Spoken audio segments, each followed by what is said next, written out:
నా జీతం 140 150 కదా సార్, లాస్ట్ మంత్ 150 ఇచ్చారు కదా అంటే, చాలామంది ఇండియాకి వెళ్ళడానికి నానా రకాల ప్లానింగ్స్ చేసి 350 దినాల నుంచి 400 దినాలు ఖర్చు పెట్టుకొని 260 దినాలు మన జీతం డ్రా చేశా.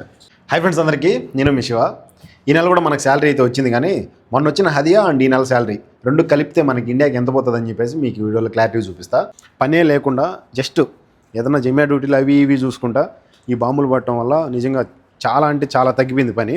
అయినా ఫుల్ శాలరీ ఇచ్చారు. శాలరీ అనేది కట్ చేయలేదు అనమాట. డబ్బులు డ్రా చేసుకుని జమియాకి వచ్చాను. ఏటీఎం కార్డు,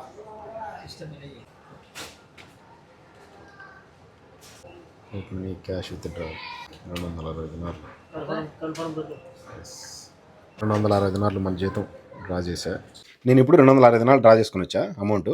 మా సార్ నాకు ఫోన్ చేసి 260 దినాలు డ్రా చేసి 120 దినాలు పని మనిషికి పంపించేయి, మిగతా డబ్బులు నువ్వు నీ జీతం తీసుకో అని చెప్పేసి అన్నాడు. నా జీతం 140 150 కదా సార్, లాస్ట్ మంత్ 150 ఇచ్చారు కదా అంటే, 150 ఇచ్చింది నీకు జీతం అనుకున్నావా, 140 నీ జీతం.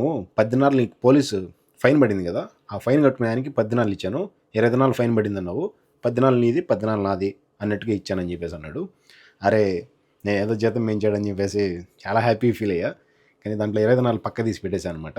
సరే ఎనీవే, మనకి 140 దినాలు జీతం వచ్చింది. అమ్మాయికి 120 దినాలు ఇవ్వాలి కాబట్టి ఇది 20 దినాల నోట్ అనమాట. ఈ నోటుకి మన ఇండియన్ రూపీస్లో అయితే 6,000 రూపాయలు వస్తుంది ఇప్పుడున్న రేట్కి. సో 1 2 3 4 5 6 6/12 120 దినాలు అమ్మాయికి పంపించేద్దాం. ఓకే, ఇంకా దీంట్లో మన దగ్గర 140 దినాలు అయితే ఉందన్నమాట. ఈ 140 వచ్చేసి మన జీతం అనమాట, ప్రతి నెల మనకి ఇచ్చేది.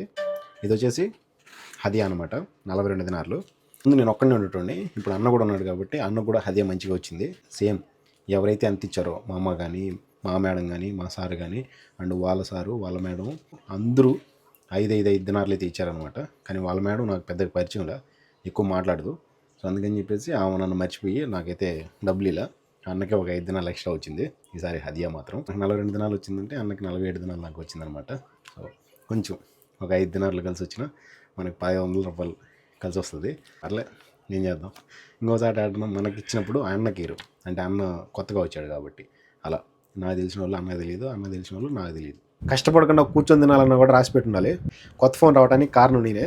ఎందుకంటే చెప్పా, ఫోన్ ఎత్తుకొని ఆయన చేతిలో పెట్టి మీరు ఫోన్ చేసినా కానీ నాకు తగలదు, స్క్రీన్ పని చేయట్లేదు, ఇంతకుముందు మీరు రిపేర్ చేయించుకోమని చెప్పి 10 దినాలు ఇచ్చారు, పోయి రిపేర్ చేసుకొని వచ్చా, కానీ ఇప్పుడు మళ్ళీ అదే రిపేర్ వచ్చి స్క్రీన్ అనేది కనిపించట్లేదు అనమాట. సో నాకు ఏదైనా మీ దగ్గర ఉంటే ఫోన్ ఇవ్వండి, నీ ఫోన్ పని చేయకపోయినా నీకు ఏదైనా ప్రాబ్లం వచ్చినా నాకు అనవసరం, నీ జీతంలో కట్ చేసుకుంటాను, ఇద్దరు నీకు కావాలంటే డబ్బులు తీసుకో అని చెప్పేసి ఏదైనా డబ్బులు ఇచ్చాడు అనుకో, ఓకే నీ జీతంలో కట్ చేసుకోనిలే, నీకు నచ్చిన ఫోన్ తీసుకో. లేదు ఆయన ఏదన్నా వాళ్ళ దగ్గర ఉన్న ఫోన్ ఇచ్చినా నీకు లాభమే, ఆయనే ఫోన్ తీసి ఇచ్చినా నీకు లాభమే. ఒక్కసారి మనం ఒక రాయి వేయాలి, ఇక్కడ ఏది లేదు షెల్ షాప్లో అని చెప్పేసరికి సరే ఓకే ఒక 10 నిమిషాలు లోపల ఉండని చెప్పేసి పోయి ఈ ఫోన్ అయితే తీసుకొని వచ్చాడనమాట. అయితే నీ జీతం కట్ చేయలేను అని చెప్పా. ఫోన్ రావడానికి కారణం నేనే, మంచి మూడు చూసి పోయి అడిగని చెప్పాను అనమాట. అడిగేసరికి ఫోన్ వచ్చింది. హదియా 47 దినాలు వచ్చింది. ఆ తర్వాత జీతం 150 దినాలు, అంటే 140 దినాలు మామూలుగా జీతం అనమాట. 10 దినాలు వచ్చేసి ఎక్స్ట్రా ఖర్చులకి అండ్ 45 దినాల ఫోను. 240 దినాలు ఇంటికి పంపించాల్సింది, ఆయన 40,000 మాత్రం ఇంటికి పంపించి మిగతాది ఎన్న ఫోన్పేలో వేసుకున్నాడంట. సో 72,000 మొత్తం టోటల్గా అమౌంట్. శాలరీ అండ్ ఈ ఫోన్తో యాడ్ చేసుకుని హదియాతో యాడ్ చేసుకుంటే 72,000 ఈ నెల అన్నకి లాభం. ఇదంతా చూపిస్తూ ఉంటే మీరు ఇంత సంపాదిస్తున్నాడు అంత సంపాదిస్తున్నాడు, వీడు బాగా సంపాదించుకుంటున్నాడు డబ్బులు అని చెప్పేసి మీరు అనుకుంటూ ఉంటారు. కాకపోతే ఇక్కడ పడే కష్టం అండ్ ఫ్యామిలీకి దూరంగా అది ఇప్పుడు సిచ్యువేషన్ కూడా బాగాలేదు. భయపడతా బతుకుతూ ఉంటారు అనమాట. గుండెల్లో రైళ్ళు పెరుగుతూ ఉంటాయి, కానీ తప్పదు. ఇంకా చాలామంది ఇండియాకి వెళ్ళడానికి నానా రకాల ప్లానింగ్స్ చేసి 350 దినాల నుంచి 400 దినాలు ఖర్చు పెట్టుకొని అది పనిగా ఇక్కడి నుంచి కోవిడ్ నుంచి బస్సు సౌదీకి వెళ్తే సౌదీ నుంచి ఫ్లైట్ ఎక్కేసి వెళ్తున్నారు అనమాట. మనం ఇంటికి వెళ్ళేటప్పటికి కూడా సిచ్యువేషన్ ఎలా ఉంటుందో తెలియదు. 6 నెలల లోపు ఓపెన్ అయినాయంటే 6 నెలలు వెళ్దాం అనుకుంటున్నా, కానీ ఫ్లైట్లు రేట్లు మాత్రం బీభత్సంగా ఉంటాయి వెళ్ళే టైంకి. ఎందుకంటే ఇప్పుడంతా క్లోజ్ చేస్తున్నారు కాబట్టి అప్పటికి రేట్లు పెంచుతారేమో అని చెప్పేసి అనుకుంటున్నాను నేను. ఇవన్నీ ఎందుకులే కానీ సోది మాటలు, ఇక్కడి నుంచి అలా బయటపడదాం.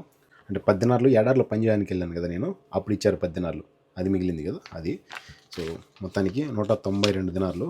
ఈ 192 దినాల్లో వచ్చేసి మనం 5 దినాలు రీఛార్జ్ పెట్టుకుంటాము, ఇంకో 5 దినాలు వచ్చేసి ఏదైనా ఎక్స్ట్రా ఖర్చులకి పెట్టేస్తానమాట. ఇప్పుడు మన దగ్గర ఉన్నది 182 దినాలు అనమాట. ఇది పంపించి ఎంత వచ్చిందో మీకు క్లారిటీ చూపిస్తా. బ్యాంక్ కాడికి వెళ్దాం. నేను నైట్ అమౌంట్ డ్రా చేసేటప్పటికి 7:30 అయిపోయింది టైము. పిలిపిన అమ్మాయి వచ్చేసి నాకు ఈరోజు పంపించొద్దు రేపు పంపి అనింది. ఎందుకంటే పిలిపినికి ఇక్కడికి 5 గంటలు తేడా అనమాట. సో వాళ్ళు ఆల్రెడీ నిద్రపోయింటారు. మనకి 2:30 గంటల తేడా అనమాట. 9:30 అయిపోయింటుంది. మనం ఒకవేళ అమౌంట్ పంపించినా కూడా రిసీవ్ చేసుకున్నారు లేదా అని చెప్పేదానికి ఆప్షన్ ఉండదు. అందుకని చెప్పేసి నేను అమౌంట్ నిన్న పంపించలా, ఒకటేసారి ఈరోజు పంపిద్దామని చెప్పేసి వచ్చే బ్యాంక్ దగ్గరికి. ఆల్మోస్ట్ అయినా సభాసాలం జిందాలో ఉంటుంది మన సివిల్ ఐడి. మనం పంపించాలనుకున్న పేర్లు వచ్చేస్తాయి వరుసగా. ఇక్కడ నేను ఇండియా పంపించాలనుకుంటుంది 182 దినార్లు, 182 కుట్టిన. చూద్దాం. ఆటోమేటిక్గా స్కాన్ తీసుకుంటా చూడండి. 182 కొట్టాము అక్కడ, కానీ 180 750 చూపిస్తుంది. అండ్ ఇక్కడ దినార్ రూపాయి ఛార్జ్. టోటల్గా 182 దినార్లు మనకి 54,945 రూపాయలు, 49 రూపాయలు పోతుంది. ఇది 120 దినార్లు, 120 దినార్లు 120 కేడీ చూడండి. 22,919 రూపాయలు వస్తుంది అనమాట. ఫిలిప్ని పేసోలు చూడండి. మనం 120 కొట్టామా, ఆటోమేటిక్గా దినార్ రూపాయి ఛార్జ్. టోటల్ 120 అమౌంట్ 118 దినాల 750 దినాలు పోతుంది.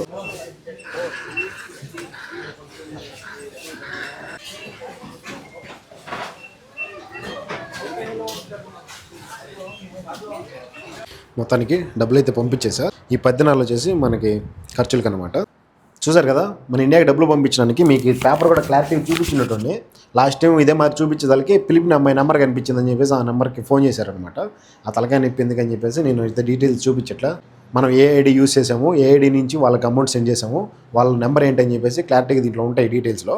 సో అలా చూపించినందుకు ఆ నెంబర్కి ఫోన్ చేసి అడిగారనమాట, శివ మీకు తెలుసా మీ డ్రైవరే అంట కదా అని చెప్పేసి. అందుకని చెప్పేసి నేను ఈ వీడియోలో చూపించదలుచుకోలే. అది కోవిడ్ దాకా పోయిందంటే మళ్ళీ దానికి రిస్క్. కోవిడ్ వాళ్ళు చెప్పేదాకా మనం ఏది తీసుకోకూడదు. క్లారిటీ కాడ అమౌంట్ పంపించిన కాడ మిషన్లోనే చూపించా. 182 దినాలకు వచ్చేసి 54,000 రూపాయలు పైన పోయింది. ఇప్పుడు మన ఇండియన్ రూపీస్ దినార్ వచ్చేసి 304 రూపాయలు ఉంది ఈరోజు రేటు. సో పిలిపిన వాళ్ళకి 120 దినాలు పంపించాను కదా, ఆ 120 దినాలకి 22,000 పైసలు వచ్చాయి, అంటే వాళ్ళ కరెన్సీలో. అదే మన కరెన్సీలో 120 దినాలకి 36,000 రూపాయలు వచ్చిండేది. పోయిన నెల నాకు ఒకవేళ ఫైన్ పడినా కూడా ఆ డబ్బులు వచ్చేసి మనకి ఈ నెలలో కలిసి వచ్చింది. మనకి 50,000 రూపాయలు ఇంటికి వెళ్ళింది. చాలా హ్యాపీ. కోవిడ్ ఇంట్లో పనిచేసే డ్రైవర్లు కానీ కద్దామాలకు కానీ ఆల్మోస్ట్ పని ఉన్నా లేకపోయినా వాళ్ళు ఖాళీగా పెట్టుకొని ఏం పని చేయించకపోయినా కూడా నెలా పొద్దు జీతం వచ్చేసరికి ఖచ్చితంగా ఫుల్ శాలరీ ఇచ్చేస్తారు. మనకి ఏదైనా కావాలన్నా తీసేయడం లాంటివి చేస్తారు. సిచ్యువేషన్ బాగాలేని వాళ్ళు ఏదో కొంతమంది మాత్రమే వాళ్ళు జీతాలు కట్ చేయడం, లేదు వాళ్ళకి శాలరీలు తక్కువ వస్తే వీళ్ళకి కొంచెం కట్ చేసి శాలరీలు ఇవ్వడం లాంటివి చేస్తారనమాట, పని తక్కువ ఉంది కదా అనేసి.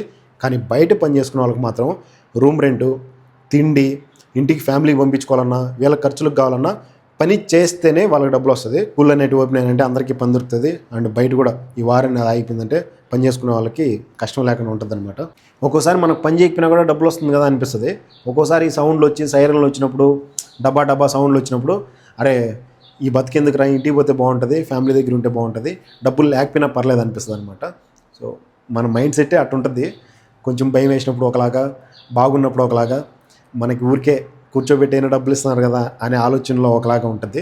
బయట పనులు చేసుకునే వాళ్ళు మాత్రం చాలా కష్టపడుతున్నారు అనమాట. మీ ఫ్రెండ్స్ అండ్ ఫ్యామిలీ ఎవరున్నా సరే వాళ్ళ క్షేమంగా ఇంటికి రావాలని చెప్పేసి మనస్ఫూర్తిగా దేవుణ్ణి కోరుకోండి. అండ్ ఈ వీడియోని కూడా మీ ఫ్రెండ్స్ అండ్ ఫ్యామిలీకి షేర్ చేసి ప్లీజ్ వీడియోకి లైక్ చేయండి. Thank you for watching. Love you all. ఉంటా. బై. జై హింద్.